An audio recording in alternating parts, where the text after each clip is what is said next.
Bien, muy buenas noches, estimados alumnos. Damos inicio a la clase número 23, continuando con el tema de la prueba, y específicamente estábamos haciendo en la clase anterior una diferencia entre lo que era una requisa personal y un registro como tal, para establecer esas diferencias y luego completarlo con las intervenciones corporales. Habíamos establecido, haciendo un breve recordatorio, la diferencia entre una requisa personal y un registro. Ambas diligencias pueden ser practicadas por la Policía Nacional Civil, definitivamente. Ahora, cuando hablamos de una requisa personal, de lo que estamos hablando, decía, es de un procedimiento que realiza la policía cuando concurren dos elementos básicos. Número uno, un elemento fáctico o una sospecha que la policía o la autoridad pública tiene sobre una persona que ha cometido o probablemente ha cometido un delito. Y habíamos explicado los motivos que pueden llevar a la policía a pensar eso. Puede ser por nerviosismo en una persona, por evasión en el paso de la autoridad, por contradicciones en sus respuestas ante un interrogatorio, por la sospecha sobre objetos o documentación que presente sobre algo que transporta, etc. Pueden haber otras circunstancias también que puedan motivar al policía o al agente policial a tener una sospecha. Ese sería el primer elemento. Y el segundo elemento es que cuando la policía decide realizar esta requisa personal, pues debe también de ceñirse al respeto de garantías y derechos fundamentales en la persona requisada, porque en ese preciso momento estamos hablando de una sospecha, no estamos hablando de una imputación. En tanto, pues sus garantías deben de ser respetadas en su máxima expresión. Entonces, esos elementos son los que deben de concurrir, ¿no? Habíamos hablado también que aquí mínimamente hay una restricción a la libertad. Es mínima, pero hay una restricción. Es decir, ¿por qué? Porque hay una sospecha, porque hay un primer indicio, un parámetro sobre el cual la policía ha actuado. Diferentes en el registro. En el registro, decíamos, es un acto que realiza la policía, que cualquier ciudadano, cualquier persona puede ser candidato a ese registro. Puede ser un registro de rutina, un mero procedimiento pues para hacer controles, digamos, de prevención, etc.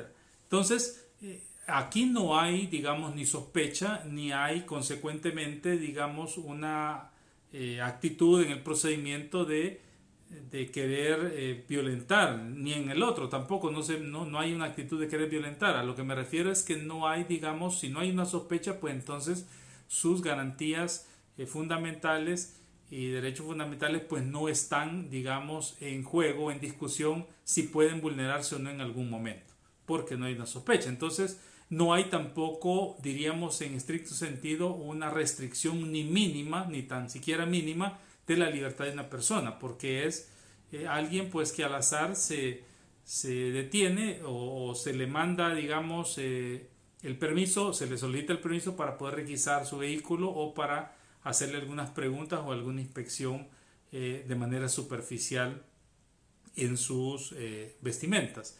Ahora, decíamos también que esto es una actividad que realiza la policía, pero en nuestra cultura pues la Fuerza Armada también actuando en tareas de seguridad pública, que yo decía en la clase anterior, estas se han venido repitiendo y se han hecho, digamos, como la regla general dentro de las funciones de la Fuerza Armada, lo cual, de acuerdo a nuestro mandato constitucional, no dice de esa manera. Si revisamos el artículo 168, numeral 12 de la Constitución, dice que es facultad del presidente de la República disponer de las Fuerzas Armadas para la defensa de la soberanía del Estado, de la integridad de su territorio, excepcionalmente si se han agotado los medios ordinarios para el mantenimiento de la paz interna, la tranquilidad y la seguridad pública. El presidente de la República podrá disponer de la Fuerza Armada para ese fin, y la actuación de la Fuerza Armada se limitará al tiempo y a la medida de lo estrictamente necesario para el restablecimiento del orden, y cesará tan pronto se haya alcanzado ese cometido.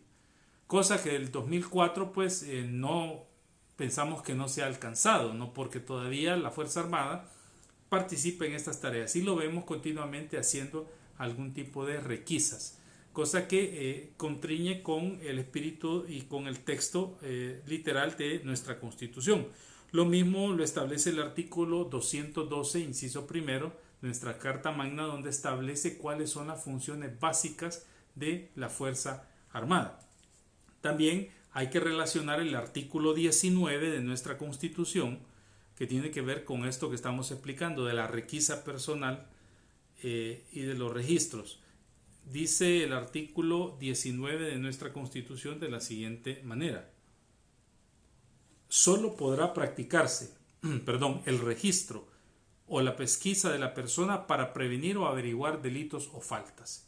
¿Sí? Ahora, la Constitución como norma primaria que da la base para el desarrollo de las leyes secundarias, pues habla acá, solo podrá practicar el registro o la pesquisa, ¿no? Ya explicamos cuál es la verdadera naturaleza de un registro y de una pesquisa o requisa personal. Y hablábamos también de la diferencia con el cacheo, que algunos autores lo refieren única y exclusivamente al registro que se hace sobre los objetos que se le pueden verificar a una persona, y lo asemejan estrictamente cuando entra a un centro penitenciario o cuando está haciendo un registro y se va a hacer el cacheo directamente en los objetos que posee la persona.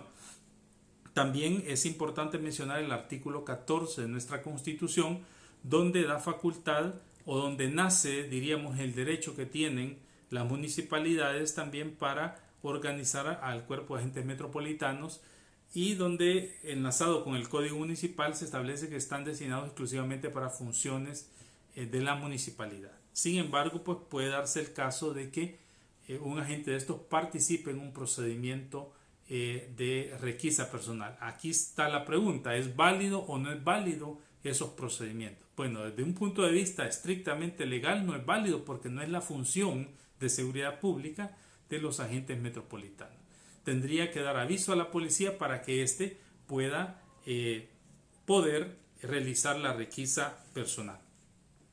Ahora, si nos vamos al código, nuevamente al Código Procesal Penal, es importante mencionar algo con esto de las requisas o de los registros que pueden establecerse. Hay desde luego excepciones.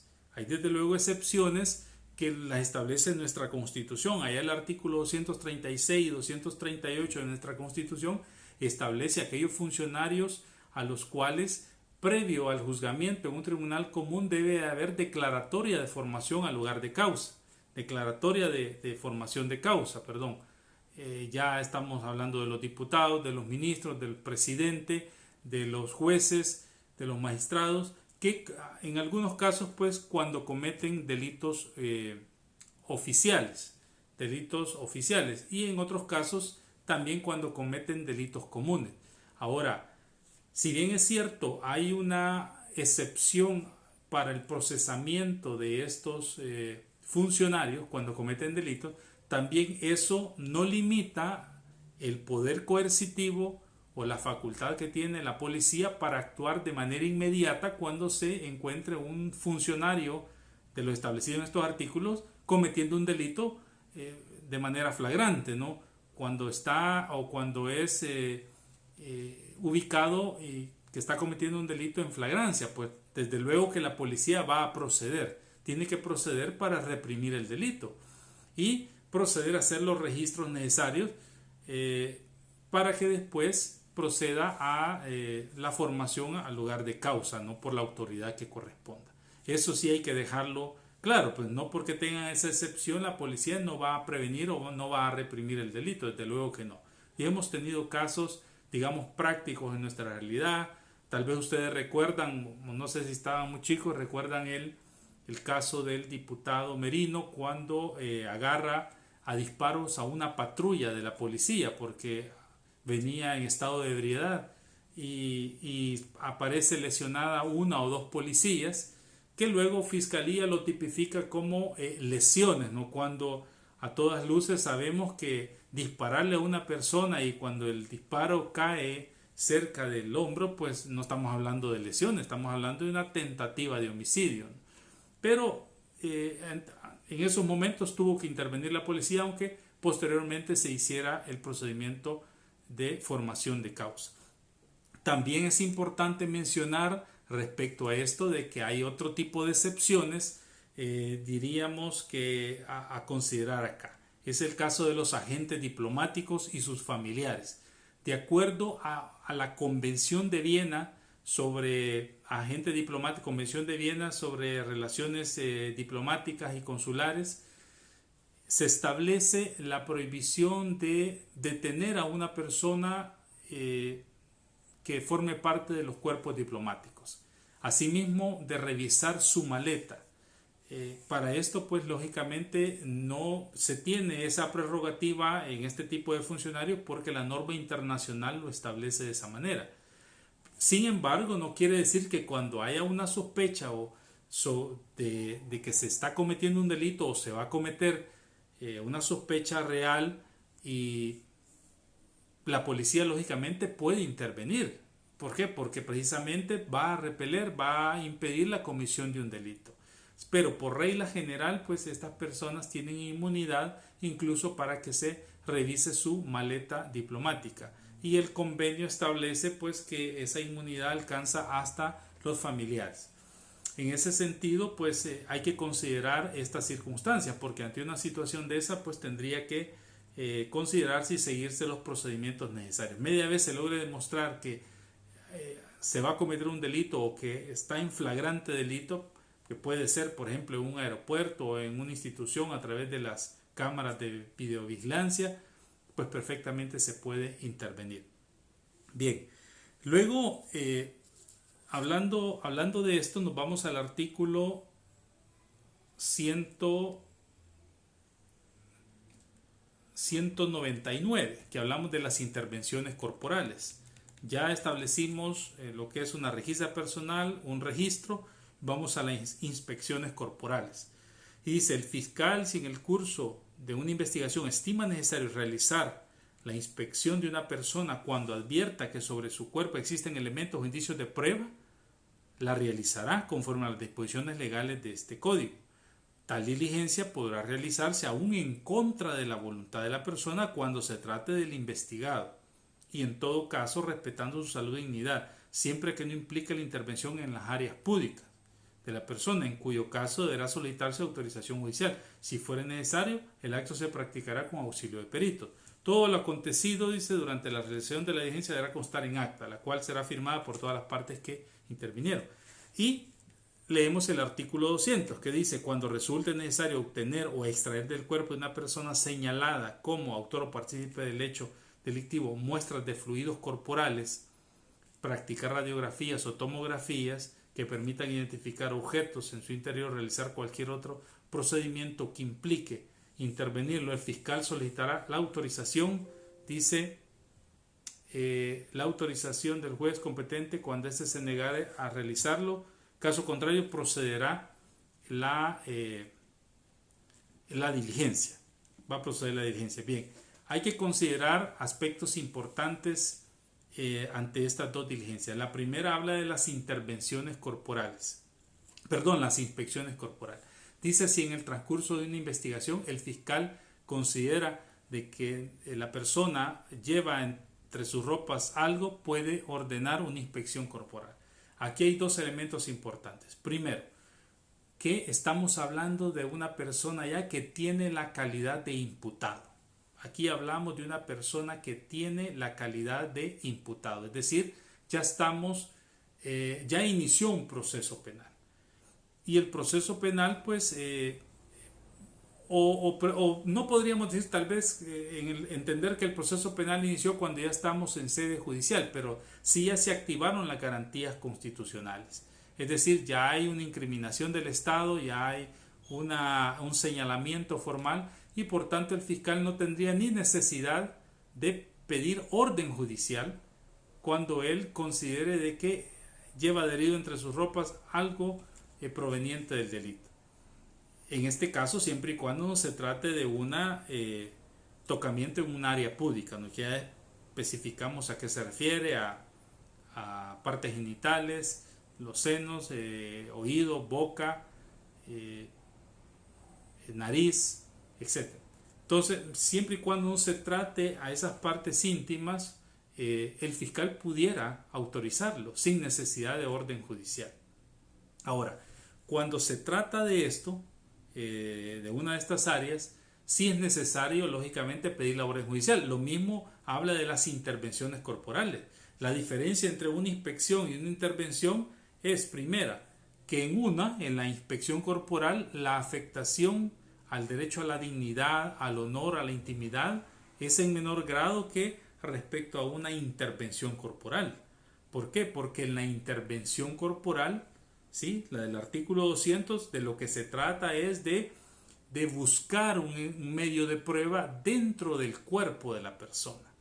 Dentro del cuerpo de la persona. Y eso implica ya extracción, por ejemplo, de orina, de semen, de fluidos, toma de radiografías, extracción de pelo, corte de uñas, de saliva, de sangre, cualquier otra circunstancia que pueda establecerse, por ejemplo, la extracción de un objeto dentro de la vagina de una persona o dentro del ano, dentro de su boca, cualquier intervención corporal que pueda establecerse en esa forma, sí necesita una autorización judicial. Simple y sencillamente porque estamos hablando ya de la vulneración a un derecho humano fundamental que puede ser latente si no se tiene, digamos, los cuidados necesarios y la autorización del juez, donde se establezca la garantía de la legalidad de que estos puedan ser vulnerados. Entonces, esa sería la primera diferencia, ¿no? La autorización necesaria en las intervenciones corporales. Ahora, en las inspecciones corporales, las del 199, una diferencia es que esa la puede realizar el fiscal sin necesidad de autorización judicial, siempre y cuando, desde luego, no se trate en una área pública. Entonces, estamos hablando ahí, como dije, de una afectación en menor medida del derecho.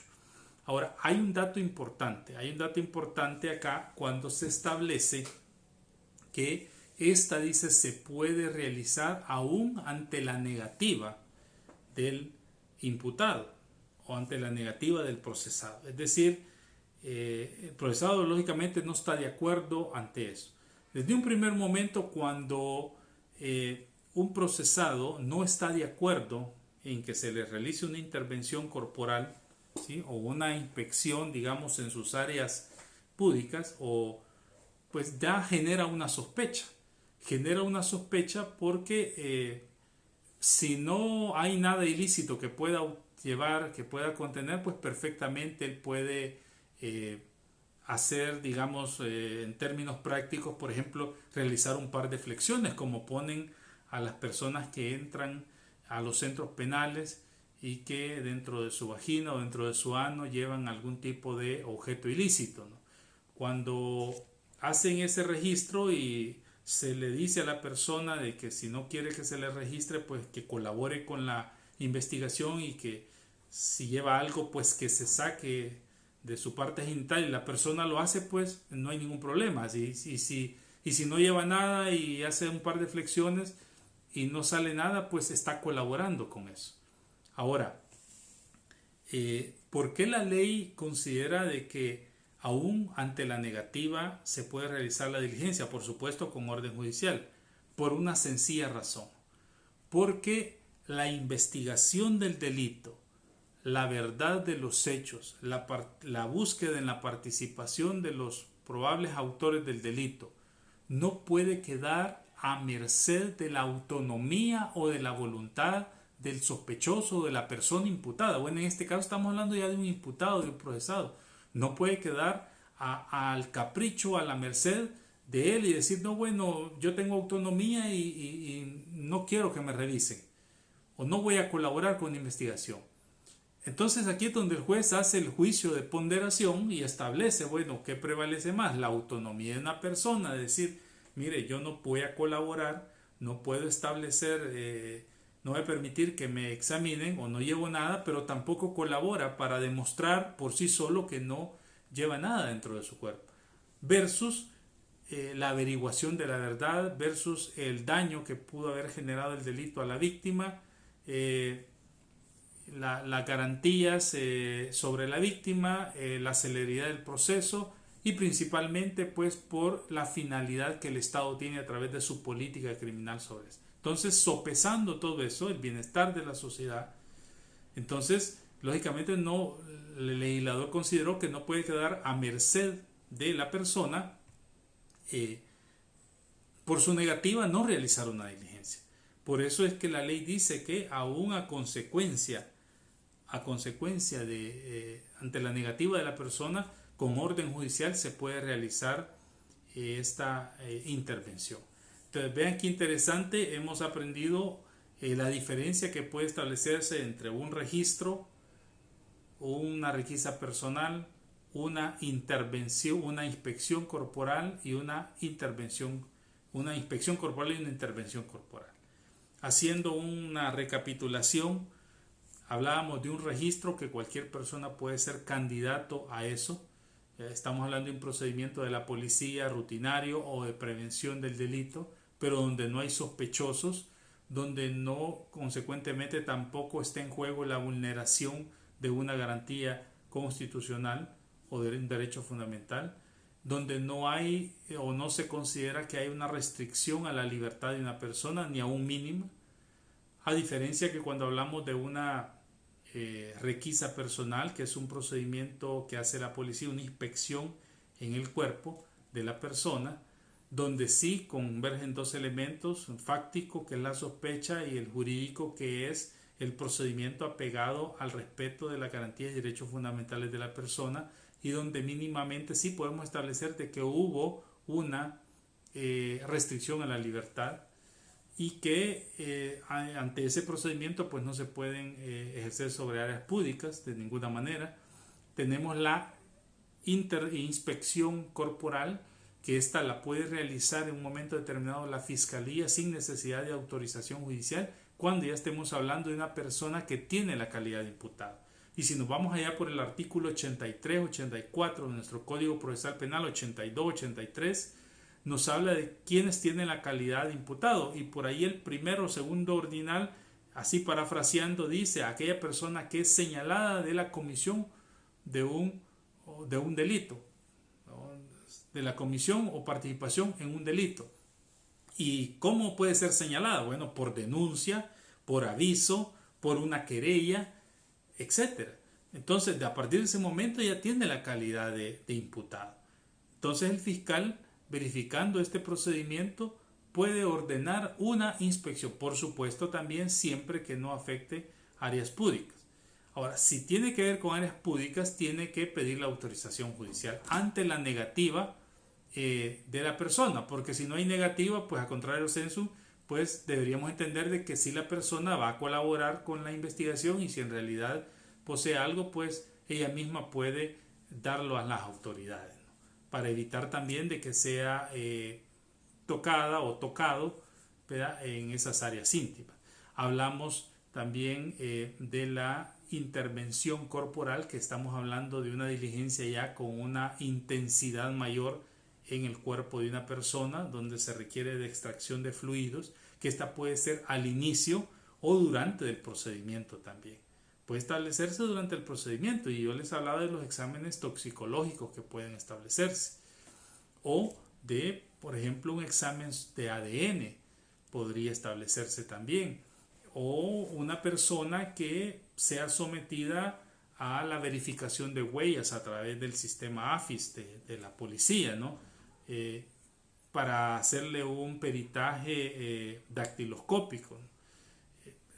Pueden existir varias circunstancias donde la persona se necesita hacer una intervención, y que con voluntad pues no hay ningún problema, pero sin voluntad de la persona o ante la negativa se solicita la autorización al juez, y ésta lo puede hacer. Y explicamos también que ante la negativa pues va a prevalecer o a priorizarse, el legislador ha priorizado el interés común, el interés de la sociedad, la seguridad pública, versus, digamos, una autonomía del imputado a decir yo no quiero que me realicen esa intervención corporal, porque están en juego o se sopesa más violación a otros derechos y garantías procesales de la víctima y del mismo sistema, o también el mismo elemento coercitivo del Estado se viera, digamos, vulnerado o frágil o muy flexible ante una simple negativa de un imputado, por supuesto cuando ya hay una sospecha.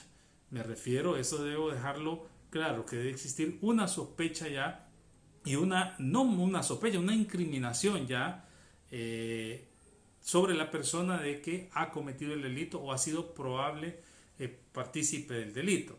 Entonces, en ese sentido, pues podemos establecer estas diferencias de estas 4 diligencias que pueden establecerse, ¿no? Que viene vinculado, relacionado lógicamente con el acto urgente de comprobación de las inspecciones, ¿no? Si recuerdan, empezamos hablando de la inspección en el lugar de los hechos y luego empezamos ya con la inspección en los cuerpos, cuerpo de una persona también. Bien, concluido este tema de las inspecciones, vamos a hablar también o vamos a empezar a dar algunas líneas sobre el registro, sobre este acto urgente de comprobación que tiene que ver con el registro de lugares habitados y no habitados, lo cual se encuentra en el artículo 193 de nuestro Código Procesal Penal.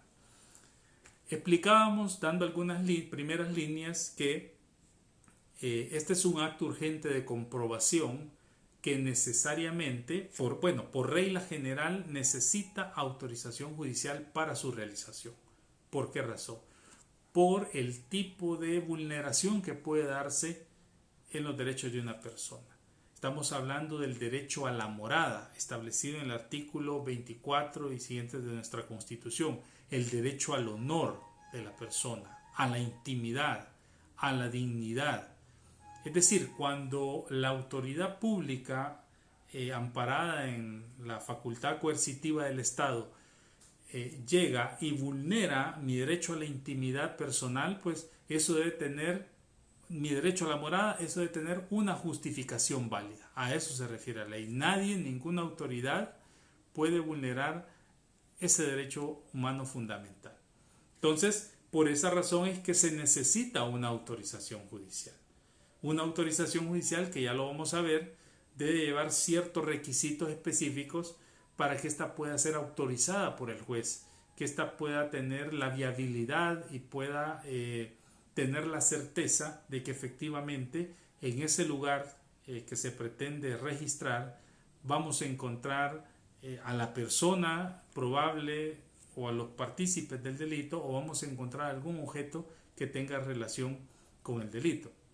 Entonces, aquí se ve la importancia de esta autorización judicial. Ahora, ¿cómo establezco yo? Porque generalmente vamos a hablar del derecho a la morada como un derecho humano fundamental, o el derecho a la intimidad y a la dignidad. ¿Cómo lo relacionamos con este derecho, con esta diligencia del registro? Bien, en un primer momento hay que establecer de que para que se pueda dar una violación de estos derechos, necesariamente debe ser un lugar donde la persona tenga vocación de permanencia. Donde la persona tenga vocación de permanencia. ¿A qué me refiero con esto que tenga vocación de permanencia? Donde la persona realiza, digamos, sus actividades habituales, donde la persona logra desarrollarse en la vida, o donde la persona pueda tener algún tipo de, no diríamos entretenimiento, donde pueda realizar actividades ordinarias de su vida. Ahora, si concurre este elemento de la vocación de permanencia en una persona, pues entonces perfectamente cuando se va a hacer un registro hay que pedir una orden judicial. Bueno, siempre y cuando no concurran unas excepciones que las vamos a ir viendo más adelante. Pero la vocación de permanencia debe establecerse. Ahora, yo pregunto, ¿podrá ser una casa rodante? Una casa rodante podrá ser considerada un lugar donde hay vocación de permanencia de la persona. Si podrá la policía llegar sin orden judicial y botar la puerta, incursionar en la casa, porque consideran de que ahí no converge el derecho a la intimidad o no hay morada en esos lugares. Una casa rodante que hoy está en una colonia, mañana puede estar en otra, dentro de una semana puede estar en otro país, que en otro lugar, etcétera, donde no tiene algunas condiciones básicas, digamos, o de espacio necesario para poderse desarrollar. ¿Podrá considerarse eso como un, un lugar donde se puede registrar sin orden judicial? Bueno, voy a dejar esta pregunta para que la analicen también y continuamos el tema en la siguiente clase. Pasen muy buenas noches.